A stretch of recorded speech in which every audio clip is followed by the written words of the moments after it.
जो रोहतास से आ रही है और ये तस्वीरें रोहतास की सबसे पहले हम आपको दिखाएंगे, जहां पुलिस ने हत्या की वारदात को अंजाम देकर भाग रहे अपराधी को गेहूं के खेत में खदेड़ कर पकड़ लिया।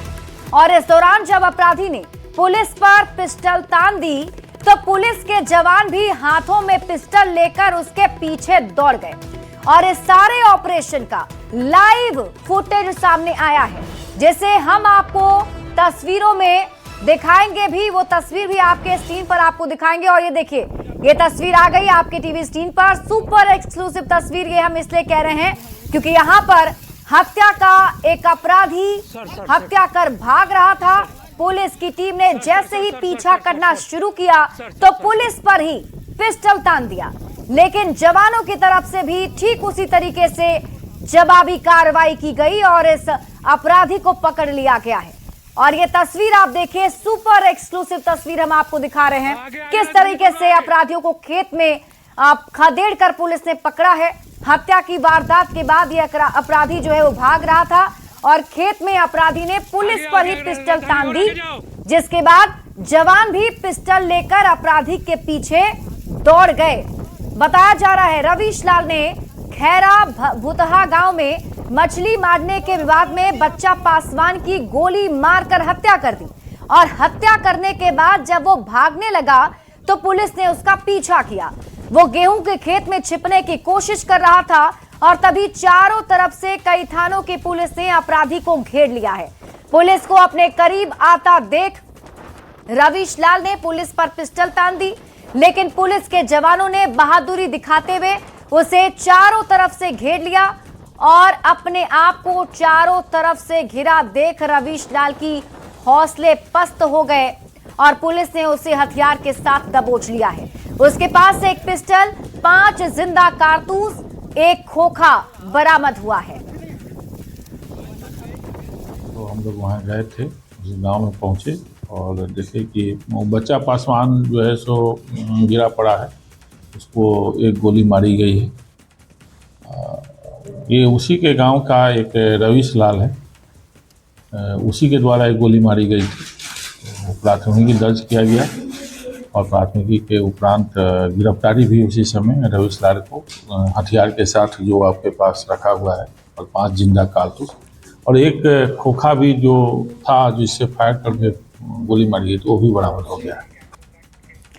दरभंगा में हुए 2 करोड़ के जेवर लूट कांड में एसआईटी और एसटीएफ की टीमों ने एक साथ कई जिलों में छापेमारी की है। बेगूसराय के मंसूर चक के नारायण चौक के पास सादे वर्दी में मौजूद एसटीएफ के जवान और अपराधियों के बीच मुठभेड़ हुई। इस मुठभेड़ में एक अपराधी को गोली लगी है और अनुमान लगाया जा रहा है कि दरभंगा लूटकांड से जुड़े ये अपराधी हो सकते हैं। अब ये रिपोर्ट आप देखिए।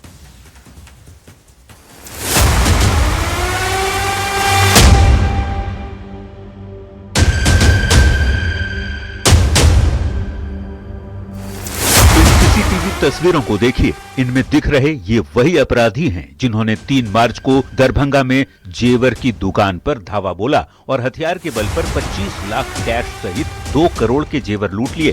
फिर से देखिए ये अपराधी कितने बेअंदाज हो चुके हैं। एक ने चेहरा ढका हुआ है तो दूसरे ने चेहरा ढकने की भी जहमत नहीं उठाई और लूट के बाद पीठ पर गहनों से भरा बैग और हाथ में थैला थामे आराम से चलते बने। लेकिन अपराधियों की यही बेअंदाजी अब शायद उन पर भारी पड़ती दिख रही है। लूटकांड के करीब 24 घंटे के भीतर पुलिस की कार्रवाई ने रंग दिखाना शुरू कर दिया है। एसआईटी और एसटीएफ की टीम ने एक साथ कई जिलों में छापेमारी की। दरभंगा के सिमरी थाना क्षेत्र में पुलिस ने अपराधियों के ठिकाने पर दबिश दी है और 2 बाइक को जब्त किया है। माना जा रहा है कि इन्हीं बाइक से ये 6 अपराधी लूट की वारदात को अंजाम देने पहुंचे थे। पुलिस सूत्रों के हवाले से जो खबर मिल रही है उसके मुताबिक लूटकांड में शामिल अपराधियों तक पुलिस पहुंच गई है और कुछ को हिरासत में लेकर पूछताछ शुरू कर दी है। दरभंगा से बाहर बेगूसराय में भी पुलिस ने छापेमारी की है। मंसूर चक के नारायण चौक के पास सादी वर्दी में पहुंचे एसटीएफ के जवानों और अपराधियों के बीच मुठभेड़ हुई है, जिसमें एक अपराधी जख्मी हुआ है। मुठभेड़ के बाद पुलिस ने चाउमीन दुकानदार सहित 6 लोगों को हिरासत में लिया है। गोलियां भी चल रहे हैं इनकी यहाँ पर। गोलियां दोनों तरफ से चल रही। पुलिस ने खुलकर कुछ नहीं कहा, लेकिन अनुमान लगाया जा रहा है कि दरभंगा लूटकांड से जुड़े हो सकते हैं इस मुठभेड़ के तार। लूटकांड में जांच के दौरान मिले क्लू के आधार पर ही बेगूसराय में एसटीएफ ने घेराबंदी की है। भी गोली चलाया, भी गोली चलाया, दोनों जो भागा इस जगह नहीं चला, यहाँ पर से निकलने के बाद। हालांकि जब तक पुलिस पूरे मामले का खुलासा नहीं कर देती, लूटी गई रकम और सोने चांदी के गहनों की बरामदी नहीं हो जाती, तब तक पुलिस पर सवाल उठते रहेंगे। सवाल ये कि क्या अपराधियों में पुलिस का डर नहीं रहा? क्या पुलिस का इकबाल खत्म हो चुका है? न्यूज 18 के लिए दरभंगा से विपिन कुमार दास और बेगूसराय से संतोष कुमार के साथ ब्यूरो रिपोर्ट। वहीं देखिए, दरभंगा लूटकांड पर सूत्रों के हवाले से बड़ी खबर है कि 2 करोड़ के लूटकांड में 6 आरोपी गिरफ्तार किए गए हैं। दरभंगा पुलिस और एसटीएफ ने संयुक्त कार्रवाई में यह सफलता हासिल की है। लूट के सामान की बरामदगी को लेकर छापेमारी अभी भी चल रही है। गिरफ्तार 6 में से 2 आरोपी मधुबनी के बताए जा रहे हैं। बेगूसराय के मंसूरचक में मुठभेड़ के बाद गिरफ्तारी हुई है। स्थानीय पुलिस फिलहाल जानकारी देने से बच रही है, लेकिन सूत्रों के हवाले से जो बड़ी खबर सामने आ रही है वो आपको बता रहे हैं। दरभंगा लूटकांड मामले में पुलिस लगातार कार्रवाई कर रही है, जिसमें 6 आरोपी के गिरफ्तार होने की जानकारी भी है और अब जो सामान है उसे बरामद करने के लिए पुलिस की टीम छापेमारी कर रही है। तो सूत्रों के हवाले से आपको इस वक्त की बड़ी खबर बता रहे हैं। पुलिस की टीम पूरे मामले की जांच पड़ताल में जुटी हुई है और दरभंगा लूटकांड मामले में जानकारी है कि 6 आरोपी गिरफ्तार किए गए हैं, जिनसे पूछताछ भी की जा रही है, क्योंकि अब दरभंगा पुलिस और एसटीएफ ने मिलकर ये एक्शन लिया है, जिसमें सामान की बरामदगी को लेकर अब छापेमारी की जा रही है। जो सामान लूटे गए हैं वो कहां हैं, अपराधियों से पूछताछ की जा रही है। 2 आरोपी मधुबनी के बताए जा रहे हैं और आज बेगूसराय में भी मुठभेड़ हुआ और उसी में ये अरेस्टिंग हुई है। हालांकि पुलिस की तरफ से फिलहाल कोई जानकारी नहीं दी जा रही है। पुलिस जो है वो जानकारी देने से बच रही है, क्योंकि ये बहुत बड़ा एक ऑपरेशन पुलिस की तरफ से चलाया जा रहा है, सो दैट कि वो अपराधियों तक पहुंच सके और अपराधियों को गिरफ्तार करके उस सामान की बरामदगी भी की जा सके। जहरीली शराब कौन बनाता है? माफिया। कौन बिकने देता है? सिस्टम। कौन नहीं रोक पाता? पुलिस। फिर जिम्मेदार कौन?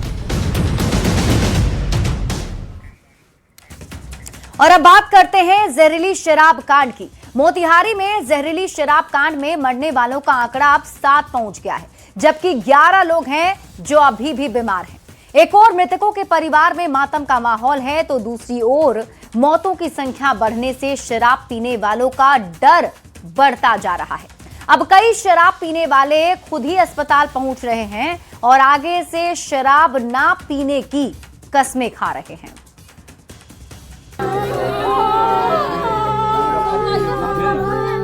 जहरीली शराब के कारण हुआ है। इतना समझावत नहीं रोकते पर मातमी माहौल और रोता बिलखता परिवार। तस्वीरें मोतिहारी के रघुनाथपुर थाना क्षेत्र के बाल गंगा गांव की है।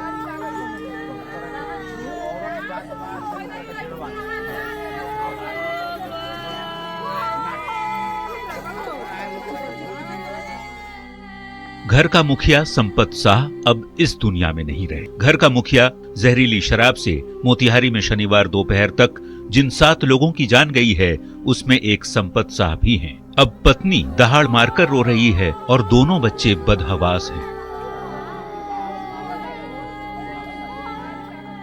इस पूरे इलाके में कुछ ऐसी ही तस्वीरें दिख रही हैं। जैसे जैसे समय बढ़ रहा है, मातमी शोर तेज होता जा रहा है। रेफर हुआ था, हम लोग ले जाते थे पटना, रास्ता में मौत हो गई। क्या करते थे पापा? किसान का काम करते थे। शुक्रवार शाम तक 5 लोगों की मौत हुई थी।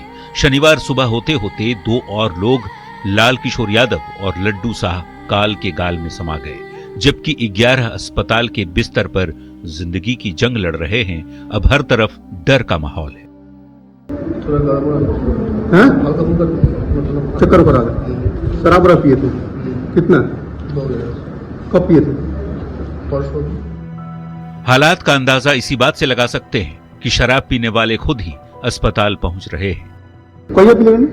लगभग पिले नहीं बुझ गए। अच्छा, परसों रात में पिले रहे? तीन का लगाई बैठा जी। कौन बैठा? जिमू बैठा ना। मौत का खौफ इतना है कि शराबी आगे से शराब न पीने की कस्में भी खा रहे हैं। 100 रुपए में ले रहे? 100 रुपये। तो 2 गिलास और 2 गिलास के 50 रुपया। कान पकड़े वाला ना भी हुआ।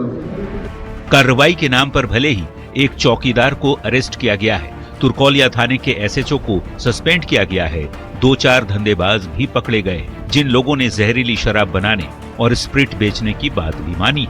लेकिन इन 7 लोगों की मौत का जिम्मेदार कौन है? ऐसे लोगों का परमानेंट इलाज कब होगा और कब थमेगा जहरीली जाम से जान जाने का सिलसिला? न्यूज़ 18 के लिए मोतिहारी से अवनीश कुमार सिंह के साथ ब्यूरो। और अब आपको शराब कांड से जुड़ी एक बड़ी खबर बताते हैं। मृतकों की संख्या 8 हो गई है। अब तक 10 लोग बीमार बताए जा रहे हैं। मामले में माफिया समेत 10 गिरफ्तार किया गया है। तो इस वक्त की बड़ी खबर आपको बता रहे हैं। देखिए, मोतिहारी में जो जहरीली शराब कांड हुई है उसमें मृतकों की संख्या अब 8 हो गई है और अब तक 10 लोग हैं जो बीमार बताए जा रहे हैं, जिनका इलाज चल रहा है। और इस पूरे मामले में प्रशासन ने कार्रवाई करते हुए 10 माफिया को गिरफ्तार किया है। सूत्रों के हवाले से ये खबर आपको बता रहे हैं।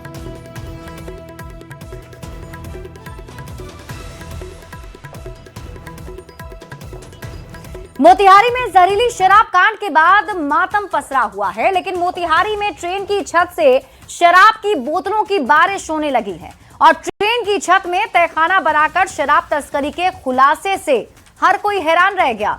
ये रिपोर्ट देखिए।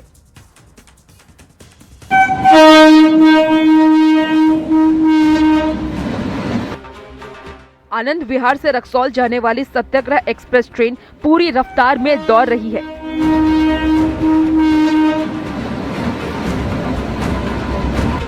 ट्रेन के भीतर बोगियां हिल रही हैं और ट्रेन की फर्श पर शराब की बोतलें भी डोल रही हैं।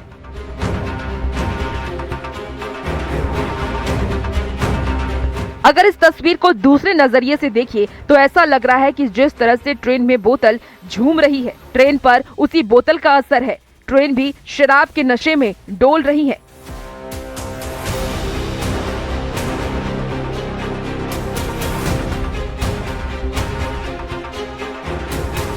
ये तस्वीरें हैरान करने वाली है।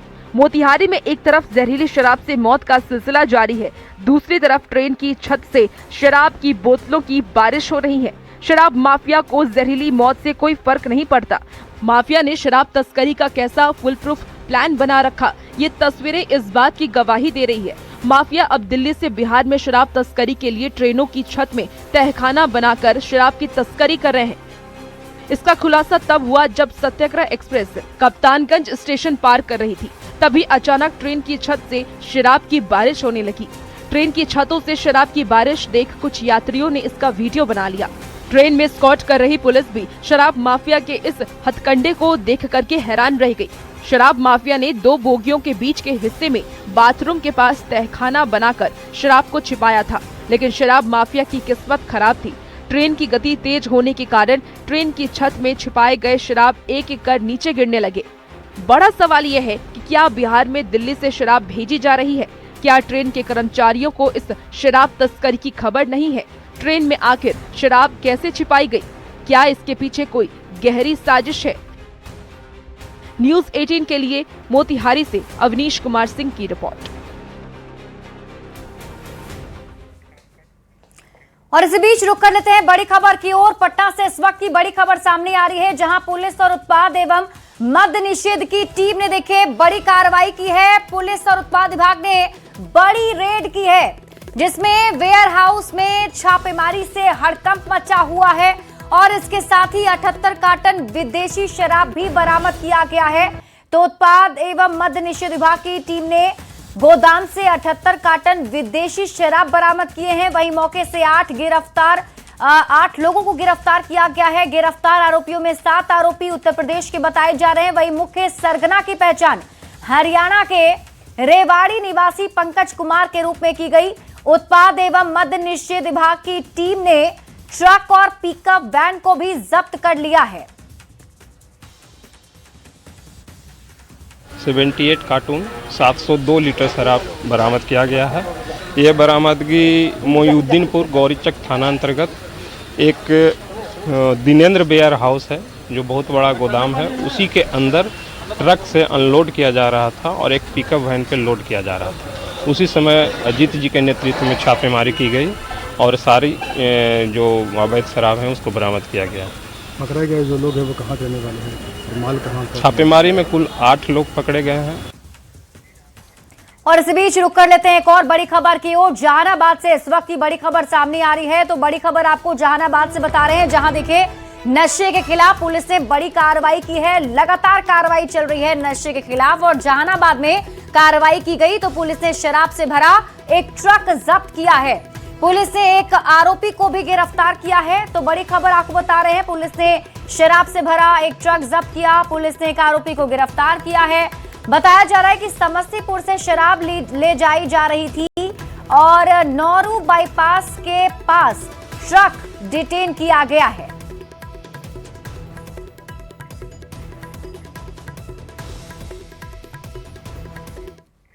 और अब बात करते हैं घूसखोर एसडीपीओ गौतम कुमार की नौकरानी पारो की। डीएसपी के घर की नौकरानी पारो की लग्जरी लाइफस्टाइल देखकर आप भी हैरान रह जाएंगे। डीएसपी की नौकरानी के पास करोड़ों का बंगला है, बुलेट है, कैश है और सब कुछ इस रिपोर्ट में आपको दिखाते हैं। भोजपुरी गाने पर रील्स बनाने में मगन इस मोहतरमा का नाम है पारो। यूं तो ये घुसखोर एसडीपीओ गौतम कुमार के सरकारी आवास में काम करने वाली नौकरानी है, लेकिन डीएसपी के घर की ये नौकरानी लग्जरी लाइफ जीती है। नोटों की गड्डी को चूम रही पारो असल जीवन में करोड़ों की मालिक है।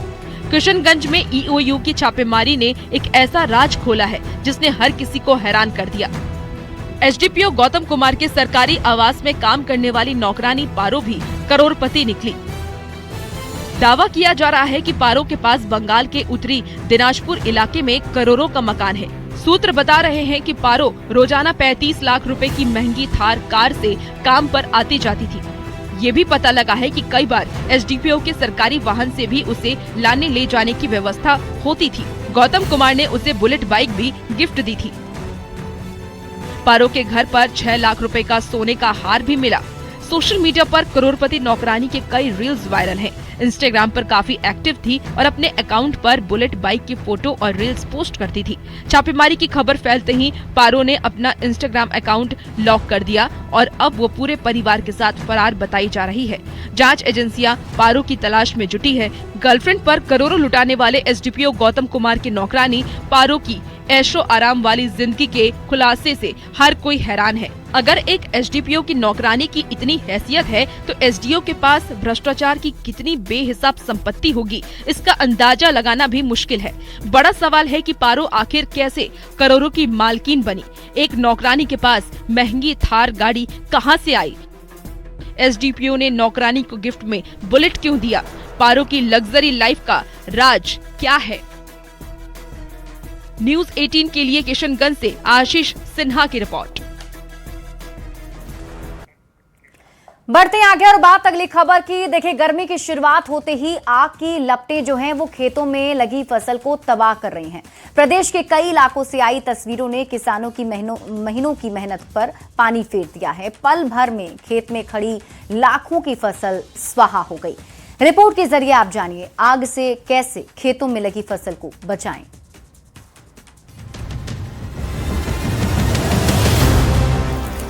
नालंदा के सिलाव प्रखंड के नानंद गांव में गेहूं की खेत में भीषण आग लग गई, जिससे करीब 100 बीघे से ज्यादा गेहूं की तैयार फसल जलकर खाक हो गई।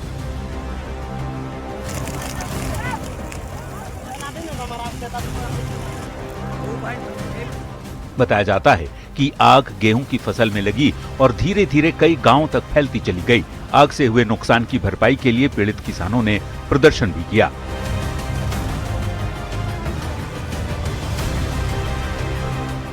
वहीं शिवहर के हिरंबा थाना क्षेत्र के बेलाही दुल्ला गांव में भी भीषण आग लगने से बड़ा नुकसान हुआ। आग की चपेट में आकर करीब 8 घर पूरी तरह जलकर राख हो गए, जबकि 3 मवेशियों की भी मौत हो गई।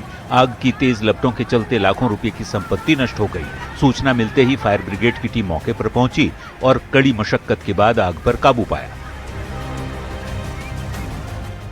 आरा, नालंदा और पटना के भीटा से सामने आई ये तस्वीरें किसानों की तबाही की कहानी बयां कर रही है। इन 3 अलग अलग घटनाओं में गेहूं की तैयार फसल कुछ ही मिनटों में जलकर खाक हो गई। आरा के शाहपुर में कई एकड़ फसल नष्ट हो गई, तो पटना के भीटा के खेदलपुरा में शॉर्ट सर्किट से आग लगने से फसल बर्बाद हो गई। ऐसे में आग से फसलों को बचाने का तरीका भी जानना जरूरी है। खेत के चारों ओर 3 से 4 फीट चौड़ी जुताई कर दें, इससे आग एक खेत से दूसरे खेत में नहीं फैलेगी।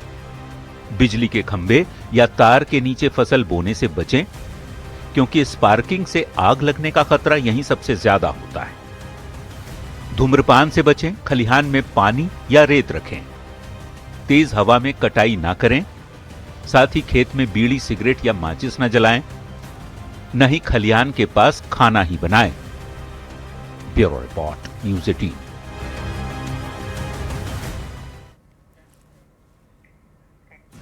बढ़ेंगे आगे और बात अगली खबर ही कर लेते हैं। जेडीयू दफ्तर के बाहर लगे एक पोस्टर ने बिहार की सियासत गरमा दी है, जिसमें निशांत कुमार को फ्यूचर सीएम ऑफ बिहार बताया गया है। देखिए रिपोर्ट। बहरहाल मुख्यमंत्री कुर्सी पर कौन बैठेगा ये तो फिलहाल तय नहीं है, और कौन होगा इसे लेकर एनडीए के नेता एनडीए की बैठक में तय करने की बात कहते हैं। लेकिन नेताओं के बयान और पोस्टर के बहाने मुख्यमंत्री की कुर्सी को लेकर राजनीतिक गर्माहट बिहार का बढ़ जाता है।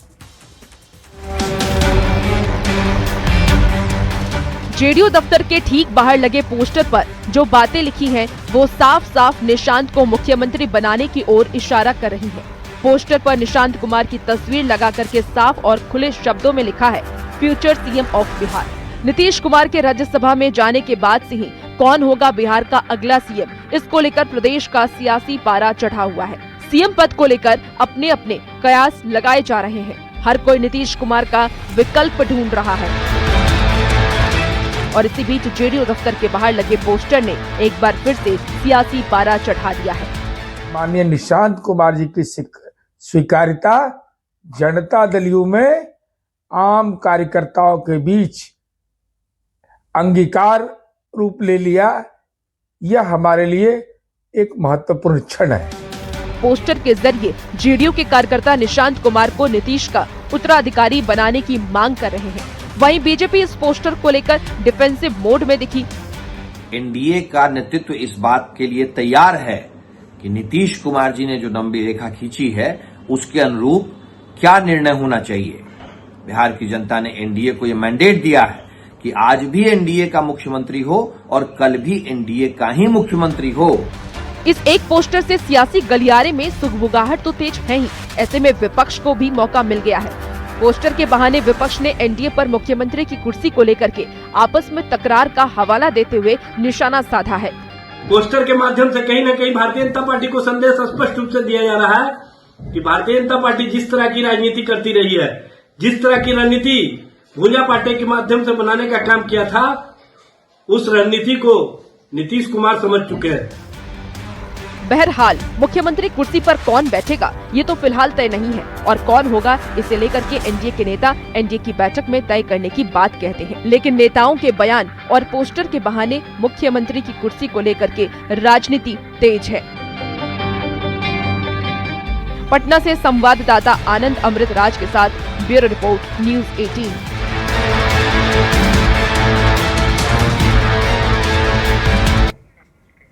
और पटना से एक दिल को झकझोर देने वाली, इंसानियत को शर्मसार करने वाली घटना सामने आई है। परसा बाजार थाना क्षेत्र में 3 साल की मासूम बच्ची के साथ उसके चाचा सहित कई लोगों ने सामूहिक दुष्कर्म की वारदात को अंजाम दिया है। इस जघन्य वारदात के बाद बच्ची की हालत गंभीर हो गई है। बच्ची को पटना एम्स में इलाज के लिए भर्ती कराया गया है। और इस वारदात को अंजाम देने में मुख्य आरोपियों में बच्ची के रिश्तेदार भी शामिल हैं, जिसने अन्य साथियों के साथ अमानवीय घटना को अंजाम दिया। घटना की गंभीरता को देखते हुए मौके पर पहुंचकर फोरेंसिक टीम ने भी जांच की और सबूत जुटाए हैं। पुलिस ने तुरंत कार्रवाई करते हुए आरोपियों को गिरफ्तार किया है। बचे हुए आरोपियों की गिरफ्तारी के लिए छापेमारी जारी है।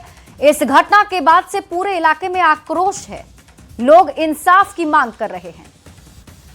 4 अप्रैल की रात्रि में परसा बाजार थाना अंतर्गत सूचना मिली कि गंज पर मुसहरी में एक 3 वर्ष की बच्ची के साथ दुष्कर्म हुआ है, जिसमें त्वरित रूप से कार्रवाई करते हुए थाना अध्यक्ष परसा बाजार द्वारा 2 व्यक्तियों को गिरफ्तार किया गया और घटनास्थल पर FSL की टीम को बुलाई गई है और FSL दौरान बिंदुओं पर भी जांच हो रहा है। वर्तमान में बच्ची जो है अभी एम्स पटना में इलाजरत है और इसमें हम लोग आगे अनुसंधान जारी है।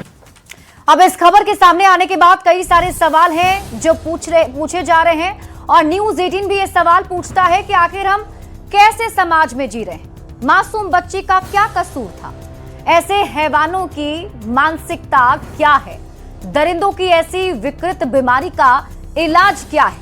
हैवानियत की ऐसी इंतहा क्यों? ऐसे शैतानों को क्या सजा मिलनी चाहिए? ये वो तमाम सवाल हैं जो इस घटना के सामने आने के बाद उठ रहे हैं।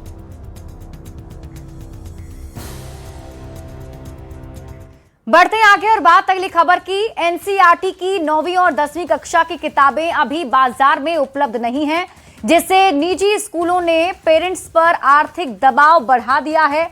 पटना के बुक स्टोर्स में नए सत्र की किताबों के लिए लंबी कतारें और लंबी लिस्टें देखने को मिल रही है। सीबीएसई के नियमों के बावजूद स्कूल अनिवार्य किताबों की बजाय निजी प्रकाशकों की किताबें थोप रहे हैं। बाजार से 80% एनसीईआरटी किताबें गायब होने के कारण पेरेंट्स को 15 से 25% अधिक देना पड़ रहा है।